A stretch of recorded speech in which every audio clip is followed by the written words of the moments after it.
Lähme natuke laimi juurde.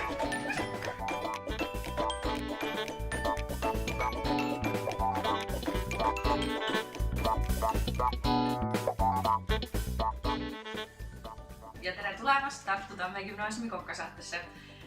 Täna te olete minu isiklikus köögis ja me teeme magustoite Mattiasele. Magustoite teeb 6 Tartu Tamme Gümnaasiumi töötajat. Mattias palus, et see magustoit ei oleks kindlasti piimakissell, ei meenutaks midagi piimakisselli sarnast ja oleks võimalikult lihtne, kodune, maitsev ja maitseks ka tema beebile. Arnika valis enda jaoks retsepti, mis ei saa kohe kuidagi untsu minna. Kindlustunde jaoks vaatab ta alati retsepti ka, et ükski oluline komponent lisamata ei jääks. Näitame siis kõigepealt, mida meil selle jaoks vaja on. Kuna me teeme laimi toorjuustu kooki, siis on meil tarvis laimi. Siis läheb sinna digestiiveküpsist, võid, vahukoort, kondentspiima, toorjuustu, maitsestamata jogurtit, soola ja suhkrut. Ehk siis mingi dieetmagustoit see just ei ole. Esimene asi, mis on vaja teha, on vaja kõigepealt küpsistest teha puru. Sul läheb umbes 200 grammi küpsiseid, meil on 400 pakk, ehk siis pooled küpsised tuleks ära pudistada. See kleepus mu külge. Nii paneme siit nii mõnusalt lahkelt pool ära, sest kellele ei maitse küpsus. See on vaja saada päris pudiks, et magustoit oleks mõnus. Selle koha peal tasuks tegelikult kasutada suuremat krippkotti, kuid selle puudumisel on küpsiseid purustades hea võimalus enda maandamiseks ning väljaelamiseks. Üks osalejatest on meie armastatud füüsikaõpetaja Agnes Vask, nii et küsimused, kommentaarid võib saata Agnesele meili peale, eks ta teile vastab, miks tulevad suured küpsisetükid siia pinnale ja miks väiksed vajuvad alla. Selle tampimise juures siis väikesed tervitused minu kallistele klassidele 11 ja 12 loole. Tervitan ka väga sügavalt ja siiralt Tamme Gümnaasiumi õpilasesindust, kooliraadiot, väga suurte kallistustega kolleegidele. Mul on niisugune vana hea gaasipliit, elus tuli, teeb süüa hästi. Ma juba kaotsin või ära, leidsin või uuesti üles. Kaotsin noa ära, leidsin ka noa üles. Võtame siit niisugune mõnus veerand pakikest võid. Selle jaoks, et või sulaks paremini, on mõistlik teda väiksemateks tükkideks juba vaikselt hakeldada, sest siis ta sulab kiiremini ühtlasemalt ja siis ta ei hakka sul kõrbema. Nii, paned selle või siia pakikese sisse. Kui sa mõtteid, eks ole. Nii. Nüüd võiks see laul siin taga olla, nii hästi kiiresti käib see. Tead üldse ei pea vaeva nägema.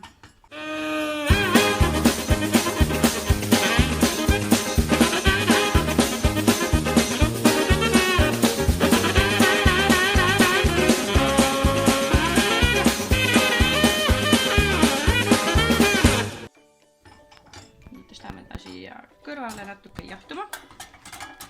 Ja laseme sellel pahal poisil siin natuke jahtuda. Nüüd sa tuled oma küpsisepuru juurde tagasi ja kontrollid, kas sa oled ikka rahul sellega, mis siin toimub, on ju? Ma ei olnud. Nii, nüüd ma olen rohkem rahul. Nüüd sa paned ivakese soola siia sisse, sellepärast, et isegi magusad asjad, eriti veel magusad asjad tegelikkuses, vajavad sugust väikest näputäit soola, et tuua maitseid esile. Paned tertsukese suhkrut. Suhkrut. Jah, õige. Näidas, mulle meeldib shakeida. Kui või on saanud piisavalt jahtuda, tuleb see kenasti küpsistega kokku segada. Ja nüüd sa segad selle või ja suhkru omavahel kokku. Ta lõpuks konsistentsiliselt meenutab märga liiva. No täitsa Pärnu ranna liiva moodi küll ju. nüüd võib jätta küpsise puru oma aega ootama. Ja nüüd hakkame tegema seda preemiat osa siia sisse. Ja selle jaoks sa võtad toorijuustu.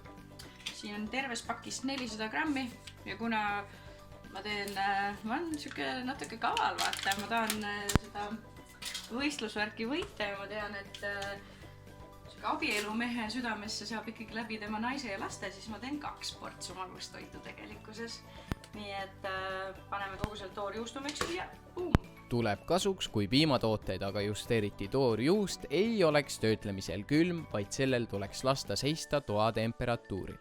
Lisa toorjuustu sisse ka kondentspiim. Soovitatavalt pool purki, aga maiasmokad võivad seda muidugi rohkem panna. 200 milliliitrit vahukoort ja veel umbes 4 supilusikatäit maitsestamata jogurtit. Ja nüüd sa võtad oma ustava abilise miksri ja hakkad möllama. Algus on natuke raske, võib natuke pritsida, kuna ta on segunemata, on ju. Ja siis sa üritad siit saada kõik need tükikesed välja, et ta oleks võimalikult kreemias ja mõnus ja hea. Nii, panen selle miksri kinni. Nüüd on sul vaja sellist asja nagu sidrunipressi. Kui sul seda ei ole, tegelikult ei ole hullu midagi. Sidrunit on võimalik või laimi pressida ka ilma selle pressita, aga lihtsalt on mugavam, kui sul on ta olemas. Sul läheb siia sisse umbes 5-6 laimi. Soovituslik on teda enne kõigepealt lahkelt niiviisi rullida. See lõhub seest need mahlakapslikesed lahti ja siis sa saad palju lihtsamalt selle mahla kätte. Aga enne, kui meie hakkame teda pressima, riivime laimikoort. Laimikoort läheb tarvis umbes 3 laimi jagu. Riivides jälgi, et sa ei riiviks valget osa. See on mõru ja rikub sinu magustoidu ära.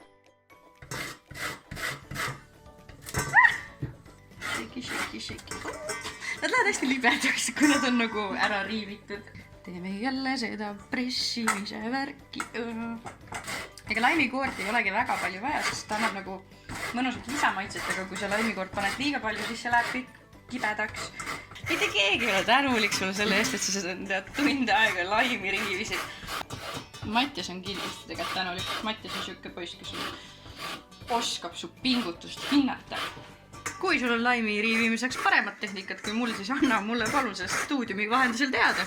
Ma olen võib-olla elanud terve oma elu valesti. Nii paneme suurem osa seda laimikoorekest siia sisse. Ja nüüd läheb laimi pressimiseks, mis on sama põnev tegevus kui laimi riivimine. Ja nii sa vähemalt siuke esialgu 3 laimi. Siis sa lisad selle koogitaigna või? Selle möksiga. Siin on 2 laimi. Panen 3. kõik ära. Ma ei tea, võib-olla peaks kätt rohkem keerutama, millegipärast mulle meeldib see purki keerutada. Igaühel oma tehnika tead. Peseme vahepeal käsi. Koroonaaeg, peske hästi palju käsi. Nüüd lisame siia 1 detsiliiter laimimahla, nagu me näeme, on ju. Me paneme pool sellest ära. Me ei taha, et see mingi mega hapu oleks, sest me teame, et beebidele ei meeldi hapu asi ja me tahame ikka Carolinile ka meeldida.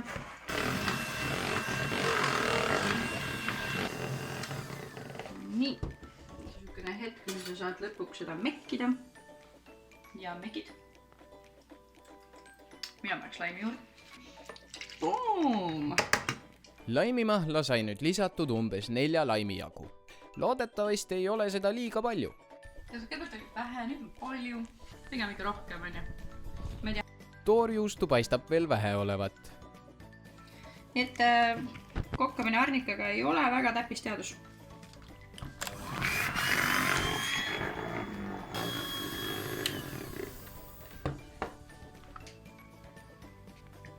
See oli ka puudu. Nüüd on jälle, et ma tahan laimi juurde panna, see on kohutav lihtsalt. Paneme natuke laimi juurde.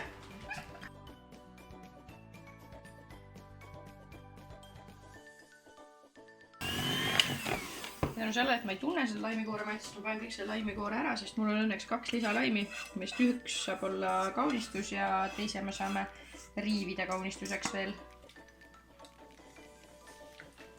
Jep, nüüd on täpselt see, mis ma tahan.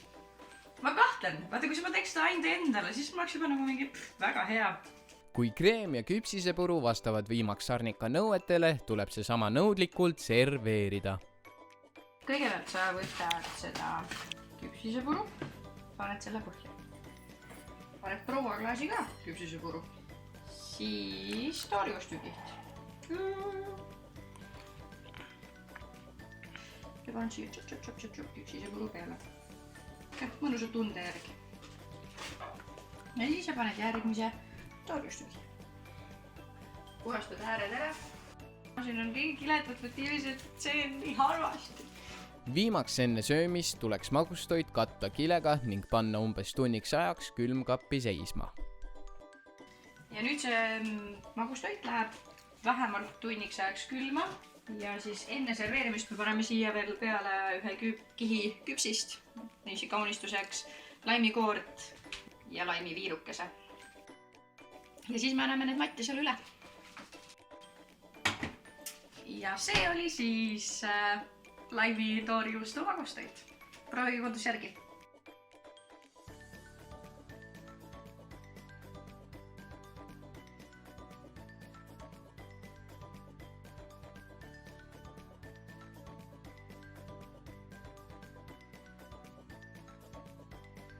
Tüüp ei olnud täna nõus, ma pean vist mitte midagi sööma ja nüüd tundub, et juba 3. amps.